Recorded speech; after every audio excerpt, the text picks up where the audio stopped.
this video, I'm going to talk about something that may at first seem to be stretching it a bit, but bear with me because there is a point to this if you're a songwriter or any other kind of artist.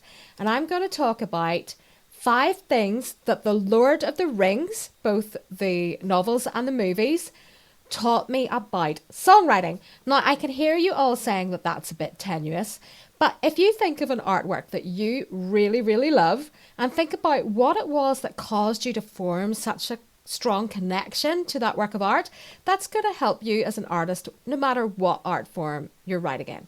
So I've gone with 5 things because, you know, if I'd gone with 7 things, that would have been the number of rings given to the dwarves.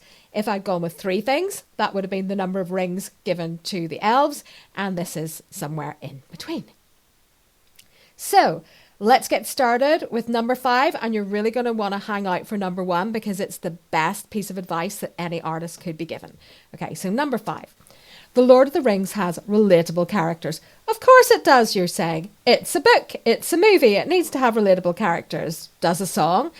Well, there are some songs that have great characters, such as Folsom Prison Blues, the narrator, or the narrator of I Will Survive is a great character. Here we have Aragorn, Legolas and Gimli, but there's such an array of characters. You know, they're a real friendship group. They have loyalty to each other. They have a bit of banter. They're there for each other when the going gets tough. Like, we can relate to that. And that draws us into the story, even though it's set in a fantasy world, because it's really real characters.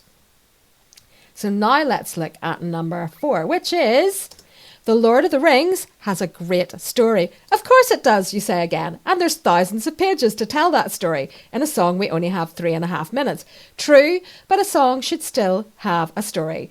The characters should be in a different position at the end than at the start, and hopefully something interesting has happened along the way. So you're not just repetitively saying the same thing in each verse, which is really dull for a listener. There has to be some kind of progression. So you can think of some great story songs like, say, Hazard by Richard Marx, The Ballad of Billy Joe, Folsom Prison Blues to a certain extent. You know, there's She's Leaving Home, another great one. There's some great stories out there in songs that really stay with you. Now let's look at number 3, which is the use of imagery. So there's a concept in songwriting called show, don't tell. So if you think of, say, She's Leaving Home Again by the Beatles, instead of saying, this girl really didn't get on with her parents, the relationship was shot, she needed to leave, it talks about the letter on the mantelpiece, the key in the door, her mother standing at the top of the stairs, and it's those images that are making it really, really emotional and hooking us in. Now, there's some really powerful images in The Lord of the Rings that give a template of how to create a great image. There is, of course, the ring itself, evil, foreboding, but yet so simple, so innocent looking. It's a really powerful symbol. And, of course, the white tree of Gondor. And we all remember that moment in the movie in Return of the King when it looks like hope is totally lost. Everything's going against them. And this little blossom is just growing in a corner with no one noticing it. It's such a powerful image of hope that it really connects with me. I don't know if it connects with you, but it's that kind of connection that we're aiming to make with our listeners as songwriters.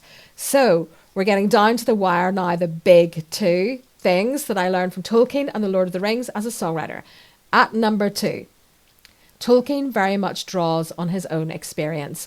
You can see him pictured here in the First World War in his uniform. And sadly, he wrote that by 1917, all but one of his close friends were dead. And of course, he draws on that experience in his depiction of the dead marshes in The Lord of the Rings. So again, fantasy world, but some very real elements in it. Also, a profound experience in Tolkien's life was the death of his mother at a young age. He was 12. And this gave him a lifelong, strong connection to Catholicism. So he creates this character of Galadriel, who's very reminiscent of the Virgin Mary, as a family friend wrote to Tolkien, and Tolkien responded, yes, that was quite purposeful. So his faith is in there, also in like the eagle image, which comes from the book of Isaiah. There's the influence of his mother. There's the influence of the First World War. We also see the influence of his very, very close friendship with C.S. Lewis coming across in Lord of the Rings. It's coming from his own life. And we as songwriters are doing the same thing. You know, we're drawing on our own experiences, the things that we know about, the things that we feel deeply, and putting them out into the world where they may be criticised or rejected. And that takes a lot of courage. But anyone who wants to be an artist has to go through that process at some point. So, the big thing, the number one reason that I think The Lord of the Rings has something to teach us as songwriters.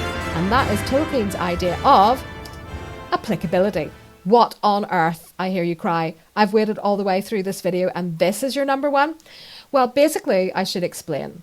People thought that The Lord of the Rings was an allegory of the Second World War, and Tolkien hated that. He famously said, "I cordially dislike allegory in all its manifestations." But then he goes on to say something that we can really make our own.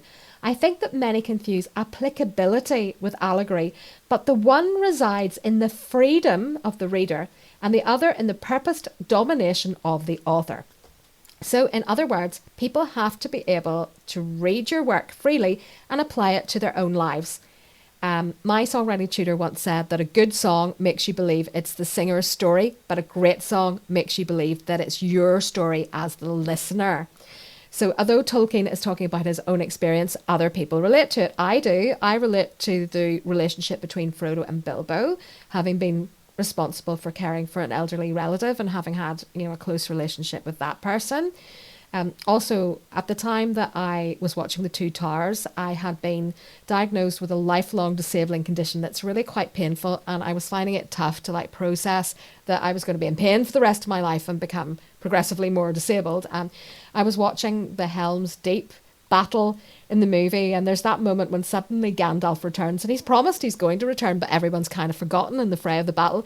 Suddenly he arrives with Éomer, and this light just suddenly breaks in, and I had this real sense of hope and possibility of good things happening and the possibility of a breakthrough. And so Tolkien was talking about his own spiritual journey. I was able to apply it to mine. So I think that's what we're aiming to do as artists, is let people connect with what we write. I know my last album was pretty much completely based on my own life and things that had happened to me, but I was really happy about the fact that people were messaging me to say that they could relate to it and that it had inspired them or moved them in their journey in some way, or even just made them feel understood because someone else had been through it. So I hope that you found this batty video useful. If you subscribe, you'll find me encouraging you to fulfill your potential as a songwriter and artist. And also I share my own music on this channel. So it was great to see you, and I'll see you in the next video.